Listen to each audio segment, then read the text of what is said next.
Selamat datang di Pojok Santai, channel khusus yang membahas komik dan novel dengan cara asyik. Wiro berhasil mempecundangi 3 prajurit yang bermaksud jahat kepadanya. Alhasil, Wiro pun menjadi buronan oknum-oknum prajurit itu. Bagaimana selanjutnya? Yuk langsung saja disimak video kali ini.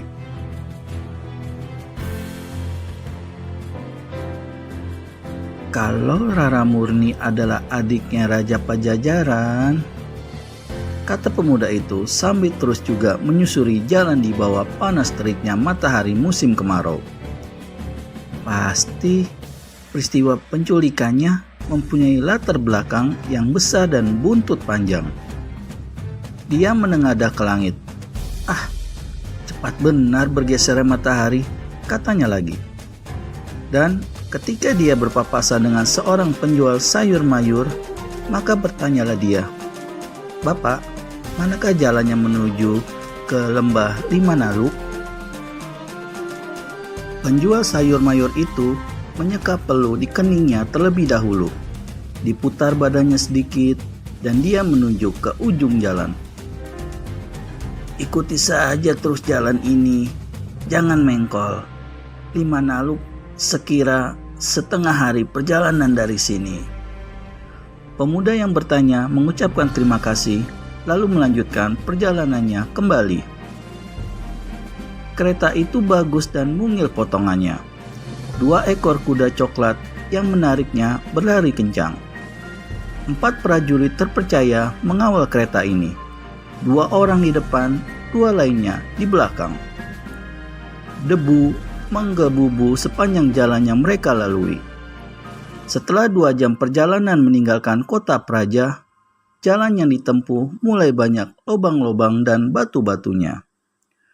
Kusir memperlambat jalan kereta terutama ketika melewati satu pengkolan tajam.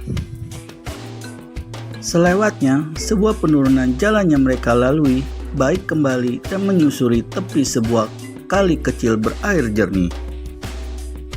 Prajurit di depan sebelah kanan melambaikan tangan memberi tanda berhenti. Ketika kereta itu berhenti, maka tersibaklah tirai jendela dan sebuah kepala berparas jelita munculkan diri keluar. "Ada apa berhenti?" Suara gadis itu bertanya begitu merdu. Kepala pengawal menjura sedikit dan menjawab, "Kuda-kuda kita perlu diberi minum, Tuan Putri." Rara Murni menutupkan tirai jendela kembali. Kusir turun dari kereta dan membawa kedua ekor kuda coklat ke tepi kali. 6 ekor binatang itu kemudian seperti berebutan memasukkan mulutnya ke dalam air kali yang bening dan sejuk.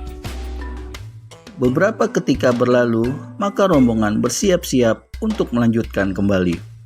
Namun, belum lagi Kusir naik ke atas kereta, 4 orang penunggang kuda muncul di tempat itu. Badan tegap-tegap dan muka mereka tak dapat dikenali karena kepala masing-masing tertutup dengan kerudung kain hitam yang dilubangi di bagian matanya. "Perjalanan kalian hanya sampai di sini," kata penunggang kuda paling depan. Suaranya berat dan parau, disertai dengan tenaga dalam sehingga tak mungkin untuk mengenali suaranya yang asli. 4 pengawal kereta yang tahu bahwa manusia-manusia berkerudung kain hitam itu datang bukan dengan membawa maksud baik, segera cabut pedang. Melihat ini, orang yang tadi bicara tertawa mengekeh. "Kalian kunyuk-kunyuk Pajajaran, kalau masih ingin selamatkan batang leher, segeralah tinggalkan tempat ini." "Bangsat rendah, berani menghina prajurit kerajaan, terima pedangku," bentak kepala pengawal.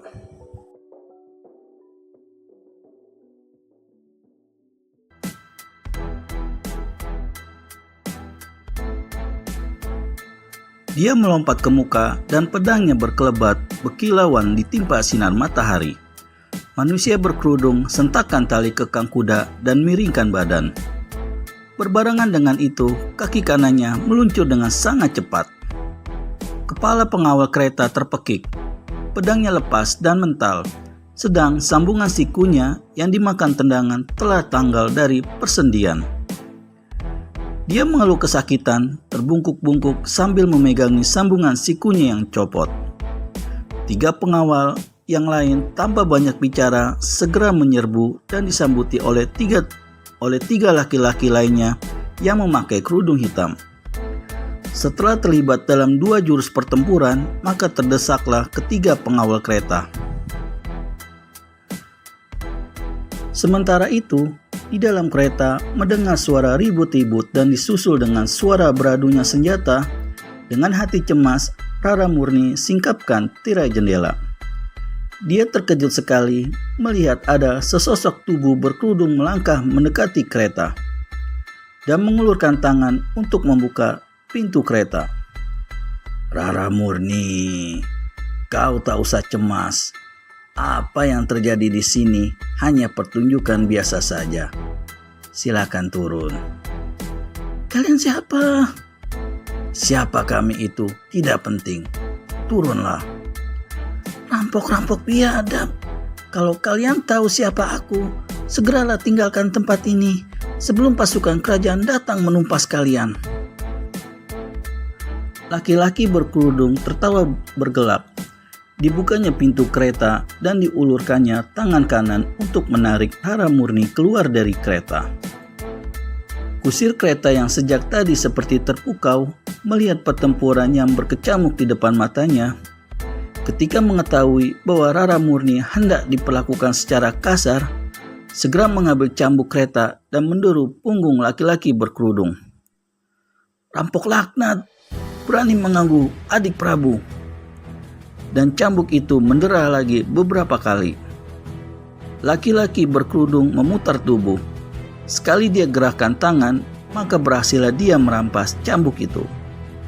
Dan kini cambuk itu dipakainya untuk melecuti muka kusir kereta. Kusir ini menjerit-jerit, "Aaah!" Kemudian dengan kalap mencabut golok pendeknya dan menyerang si muka berkerudung. Namun, hanya dengan mengelak dan sekali tendang saja, maka kusir kereta itu terpelanting ke tebing kali, masuk ke dalam kali. Tubuhnya segera hanyut terbawa air, tenggelam timbul karena sebelum jatuh ke dalam kali, tendangan laki-laki berkerudung telah membuatnya pingsan terlebih dahulu. Pertempuran antara 3 prajurit pengawal dan 3 laki-laki berkerudung lainnya tak berjalan lama. Ketiga pengawal itu menggeletak di tanah bermandikan darah.